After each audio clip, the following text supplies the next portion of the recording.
the most effective way to save water. Fact: it takes about 140 liters of water to produce just 1 cup of coffee.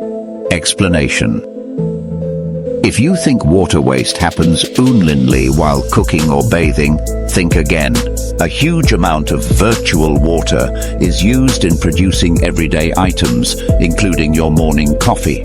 This 140 liters of water is mainly used in 1. Growing coffee plants, rainwater irrigation, drying and processing, transportation and preparation, water usage, comparison of different drinks and foods. 1 cup of tea yields 30 liters, 1 glass of milk yields 200 liters, 1 burger yields 2,500 liters.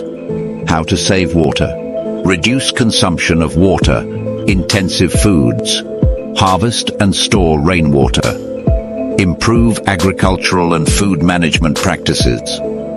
This concept falls under virtual water, which environmental experts consider crucial in water conservation efforts.